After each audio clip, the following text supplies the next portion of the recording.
Merhaba arkadaşlar. Bugün sizlerle beraber Adana usulü topalak çorbası yapacağız. Arkadaşlar topalak çorbası tercihe göre istenilirse etli veya hiç et kullanmadan sade olarak ya da kıymalı olarak da yapılabiliyor. Biz bugün topalak çorbamızı etli olarak yapacağız. Çorbamız için şöyle 2 parça yaklaşık 500 gram kadar kuzu gerdan kullanacağız. İsterseniz bu şekilde benim gibi kuzu gerdan kullanabilirsiniz. Veya elinizin altındaki herhangi bir kuzu kemikli et kullanarak da bu çorbayı çok lezzetli bir şekilde yapabilirsiniz. Şimdi etlerimizi düdüklü tenceremize alalım. Şöyle bir adet defne yaprağı ve küçük bir adet de bütün soğan ilave ediyoruz. Ardından üzerine aşacak kadar soğuk su ilave ediyoruz. Yaklaşık 1,5 litre kadar. Şimdi düdüklü tenceremizin kapağını kapayalım ve yaklaşık 1 saat kadar etlerimizi pişmeye bırakalım. Kullanacağınız düdüklü tencerenin performansına göre etlerinizin pişme süresi değişiklik gösterebilir. Etinizi dikkatli bir şekilde pişirmenizde fayda var. Etimiz pişerken biz de topalaklarımızı hazırlayalım. Tepsimizin içerisine 1 su bardağı ince bulgurumuzu alıyoruz. Ardından yarım çay bardağı irmiğimizi ilave ediyoruz.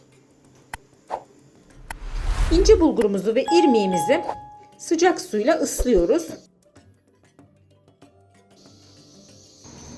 Ve yaklaşık bir 10 dakika kadar dinlenmeye bırakıyoruz. Ardından dolu dolu 2 yemek kaşığı unumuzu ilave ediyoruz. Biraz tuz ekliyoruz. 1 çay kaşığı karabiber ve 1 çay kaşığı kadar da pul biber ekliyoruz. Siz de dilerseniz tuz ve baharat miktarını tamamen kendi damak tadınıza göre ayarlayabilirsiniz. 1 adet yumurtamızı da kırıp harcımızı güzelce bir yoğuracağız.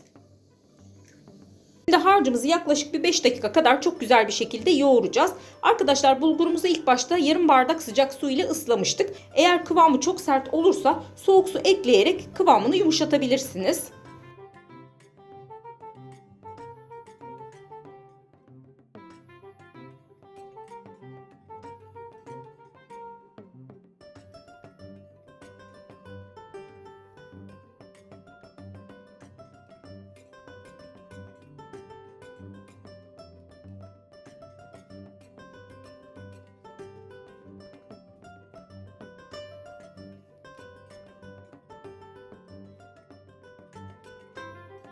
Şimdi yoğurmuş olduğumuz harcımızı nohuttan bir tık daha büyük olacak şekilde parçalara koparıp yuvarlayacağız.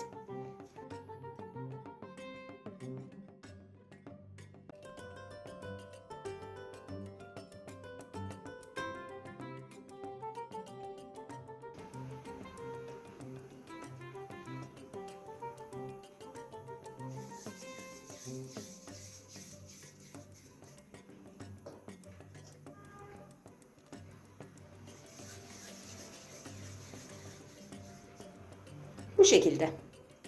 Topalaklarımızı tamamladık. Şimdi kenara kaldıralım. Evet, etlerimiz de çok güzel bir şekilde haşlandı. Şimdi kemiklerinden ayırıp iri parçalar halinde ditelim.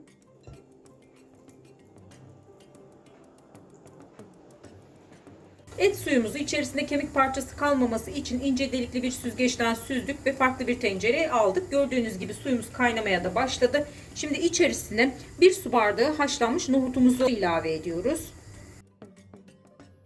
Şimdi de hazırlamış olduğumuz topalaklarımızı ilave edeceğiz. Topalaklarımızın da tepsimize yapışmaması için et suyumuzdan birkaç kepçe ilave edip şöyle hafifçe bir salladıktan sonra kolaylıkla tenceremize alabiliyoruz.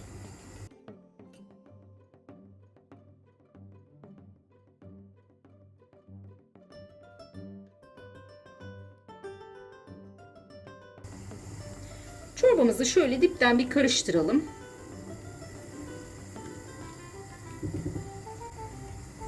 Ve çorbamızı kaynamaya bırakalım. Çorbamız kaynara düştü. Etlerimizi ilave edelim. Şöyle bir karıştıralım. Ardından ocağımızı kısığa alalım ve kısık ateşte yaklaşık bir 10-15 dakika kadar çorbamızı pişmeye bırakalım. Evet, çorbamız kısık ateşte pişmeye devam ediyor. Şimdi çorbamız için biraz tereyağında salça kavuracağız. Şöyle tavamızın içerisine 1,5 yemek kaşığı kadar tereyağımızı alıyoruz.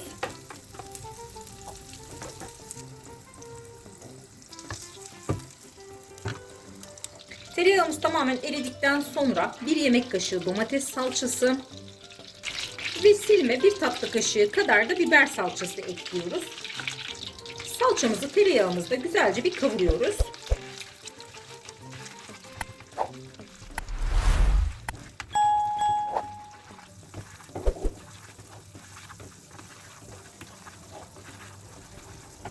Salçamız kavrulduktan sonra içerisine 2 çay kaşığı pul biber, 2 çay kaşığı kuru nane ve yarım çay kaşığı kadar da karabiber ekliyoruz. Siz de dilerseniz tuz ve baharat miktarını tamamen kendi damak tadınıza göre ayarlayabilirsiniz.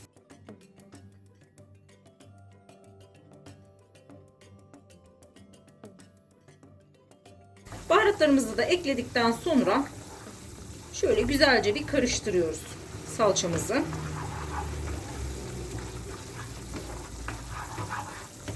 Evet, salça sosumuz da hazır. Şimdi çorbamızla buluşturalım. Çorbamız da kısık ateşte yaklaşık 20 dakika gibi bir sürede çok güzel bir şekilde pişti. Şimdi çorbamızın suyundan şöyle biraz salça sosuma ekliyorum.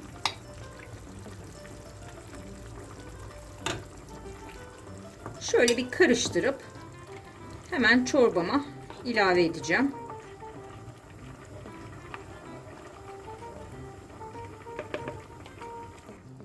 Yavaş yavaş çorbamıza ilave edelim.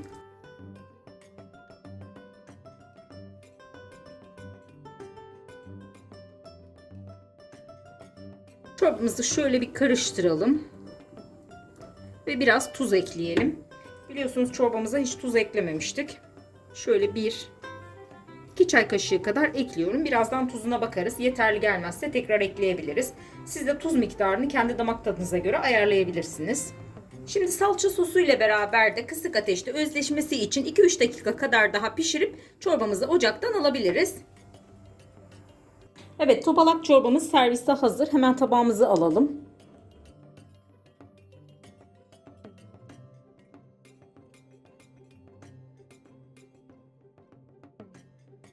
Evet, topalak çorbamız servise hazır. Tam kıvamında, çok besleyici, harika bir çorba oluyor. Mutlaka denemenizi tavsiye ederim.